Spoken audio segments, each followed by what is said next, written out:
Time for talking Cougar basketball with the head coach of the Cougar women's squad with this Cougar Coaches Show here on Mediacom Channel 22 and online at ColumbiaCougars.com. Coach, team 2-3 off on the first 5 games. And before we know it, now actually early conference start to games. But let's rewind through these first 5. A couple of close ones, a couple back and forth games. Tell us where your team's at through these first 5.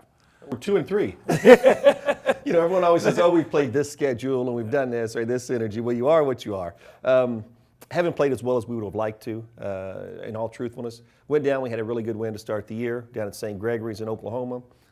Shot the ball well, and really that's kind of the team that I envision this being. Team that shot the ball very well. And, you know, really since then, we just have not shot as well as we would have wanted to. And kind of the style we play, it puts you in a tough spot when you're not making threes and really haven't shot the ball as well from the free throw line. So those are 2 negatives that we've had. Defense has been a little bit of an adjustment. I think we've had some things to work on there. But, you know, that's what you practice for. And we've spent a lot of time in the gym and a lot of time in the practice courts. And, you know, hopefully those are things that we have improved on and we're heading in the right direction. Yeah, the home game here with Lindenwood and Belleville, future AMC opponent, they jumped on you guys early. It was 9-0, and you guys rallied right back, and then it was a seesaw battle back and forth, and they ended up pulling away at the end and got you on that one. Well, you know, that was another one of those games where if you make a few more shots, you know, the whole game changes. And I think our program and our returning players are so used to that run coming.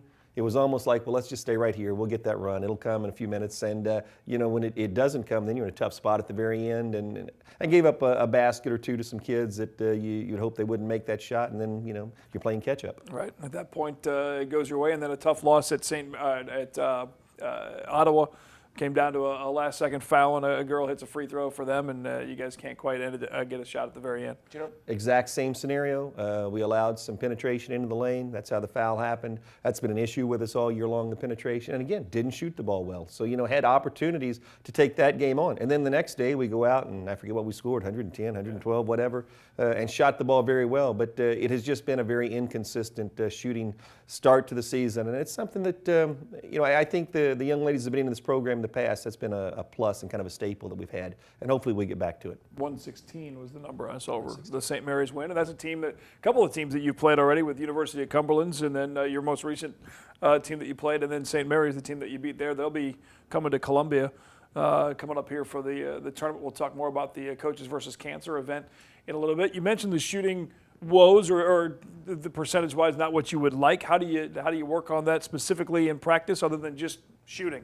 Well, you know, my dad always had some great philosophies. And one thing he always said, you know, a flat tire doesn't fix itself. So, you know, if it's flat on Monday and you don't change it, it's probably still going to be flat on Tuesday. So, you know, you go in the gym. You know, we have the gun out here and we're shooting hundreds of shots a day with that thing, besides the stuff that we're doing within the practice as well. You know, I think part of it is shooting. I think part of it as well, when you're not shooting the ball well, is maybe you're not quite in the flow of your offense. You're not comfortable. You're taking shots, having to reach for a pass a little bit, or maybe not quite at the timing that you want. And there's lots of things that go into being a good shooting team. And, you know, those are things you just continue to work on, and repetition, repetition, repetition. And sure, shooting in practice, like you said, with the gun and the net and the rebounder, all that stuff, that's one way.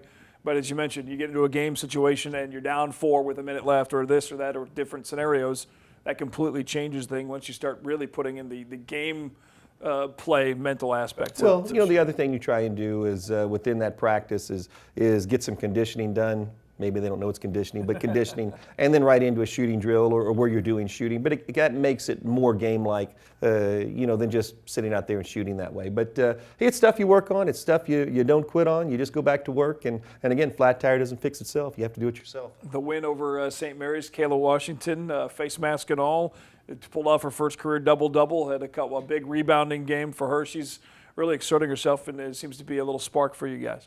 Well, you know, I think with the face mask, you're talking about Corey Hamilton. Corey, sorry. Yeah. You know, Corey is a young lady that works extremely hard. And if you ever come watch one of our practices, you really appreciate the effort that she puts in.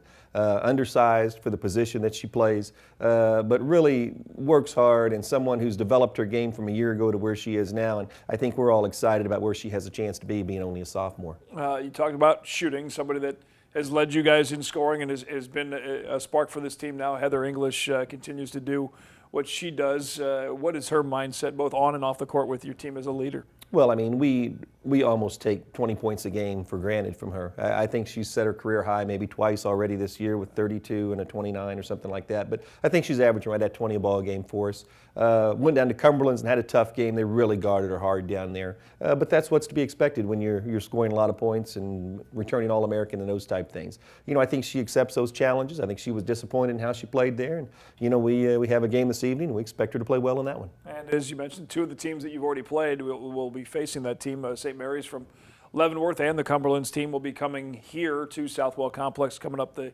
weekend after Christmas, 28th and 29th, with the Cost Cutters Coaches versus Cancer event where there's games all day, both the women's side and the men's side. It's such a big event and has become really a huge part of the Cougar calendar for both teams. You know, it was interesting how that got started when we reinstated our women's basketball program. I guess have to count back, but I think 13 years ago.